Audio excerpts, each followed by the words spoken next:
All right, Kat, it's been a while since we've seen you during fight week. Is it, put into words how it feels to be here again, preparing for a fight at the venue that you're going to be fighting this weekend? I mean, it's been pretty amazing, especially for how the times are right now, and feeling stuck at home and pent up and locked down, and being able to move and get out and get like productive, and get back to training. This layoff that I've had has been very productive, but regardless, it's a layoff of doing what I love to do. So being here and being involved again and the everything that goes into it has been incredible for me. And what have the past 2 years been like for you?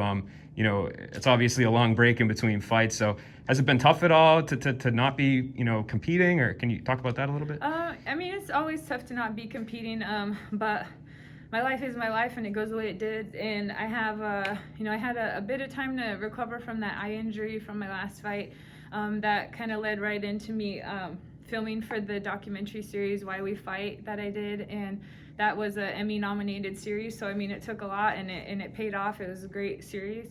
And then, I was planning on getting back in there earlier, talking about May, and then everything started getting real weird, and it put us off till now, but at least it's happening. Yeah, and can you talk to me a little bit about your departure from the UFC? Was it just kind of you guys kind of came to mutual terms that you guys weren't gonna, you're not gonna be fighting for the UFC anymore, or did you decide you wanted to test free agency, or kind of how did that come together? It was one of the things I was doing was, even just filming that series, there was a little bit of struggle in there because ESPN owned the UFC, and I was filming for ESPN, but then I was kind of getting pulled in different directions as far as what to do while I was filming as far as fighting.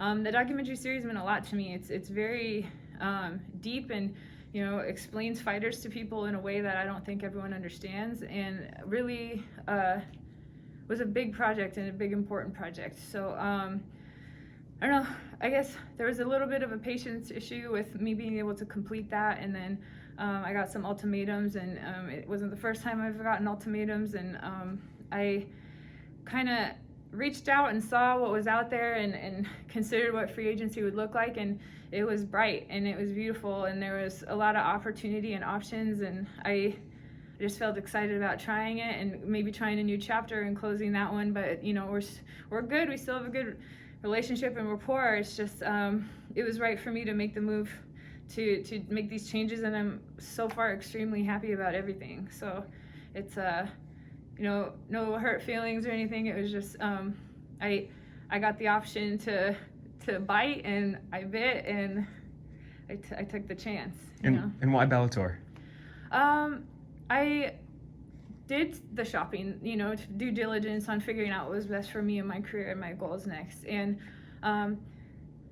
the people here are amazing, and what they wanted to offer me as far as supporting my career and honoring my ethic and work and journey was amazing. Even being here this week, it's so nice and very helpful, and like just a good vibe to be here. And I watch everybody, every fighter, every employee around me is like happy, and it's low stress, and you get a focus, and those are all the things that made me want to start these types of sports in the first place. I came up from wrestling, and people just did what they could to help you get out there and do your best, and I'm watching myself feel those ways again, and I really appreciate it. That's awesome. And I guess now that you're here, what are you hoping to accomplish while you're here? How would you define this new chapter of your career? What are you setting out to do here? I mean, I'm super excited. I got to go up a weight class, which I think is healthy for the longevity of the sport for me. I've done a lot of different weight classes, and just growing and being a bigger, healthier badass is something that is just what's next for me. I like the opponents here. I mean, there's some badass women, and I'm here to continue the legacy of things that I do and the way that I do it, and fighting my fights, and just putting it all together on this stage that I'm actually extremely proud of right now. Talk to me about the fight this weekend a little bit. Your status in the sport, you coming into a new promotion. Do you feel like if you go out here and get a win this weekend that, you know, you could throw yourself into the title picture, you and Cyborg potentially, or do you feel like you're going to have to get a couple before that happens? The plan is to do such a great job that a title fight is, you know, just inevitable. You know, I trained super hard. I came here to get my win. I am pumped. I've done everything that I can. My weight's been good. My coaches are happy with me. I checked all the boxes as far as what it takes for me to be my best, and it's just, you know, it's just set up for great things. And I know I've been signed to this promotion to be one of the many greats here that go up and get to fight for that belt, and of course that's the goal, and of course that's what I want. But I take every fight one fight at a time. There's no point in looking at what's next because it's not happening right now. What's happening right now is this fight, this opponent, this weekend, and that's what's in my target. That's all that matters. With that being said, just one more question about Cris. Like, you guys are two of the all-time greats in women's MMA, so you fought a lot of the greatest fighters in women's MMA. Would it, you know, is that something that excites you to kind of go against her at some point as well? Fighting Cris has been on my radar since before I was in the UFC, before I was doing anything. I remember seeing her at a tournament in Colorado when I was still a 125er. And I was just telling this story last night, the first time I ever saw her in person, because she was a guest at this tournament.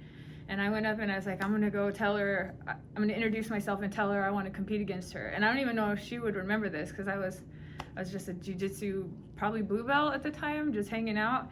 And I went over and I grabbed her arm, tapped her on the back, and she kind of turned around and just got bigger and bigger. And I was like, I want to compete against you someday. And it's always been a thing, because she has always looked and been and felt and had that aura of being the biggest and baddest. And as I continued to grow and as I continued to accomplish everything I did, I was like, you know what, we're not different. And you know, so that will be an incredible fight. That'll be an incredible feat for me to even go lock horns with her, because that has been such a big thought and a big deal in my mind since the beginning of this whole martial arts career. Yeah, well, good luck this weekend and welcome back. Thank you. Thanks.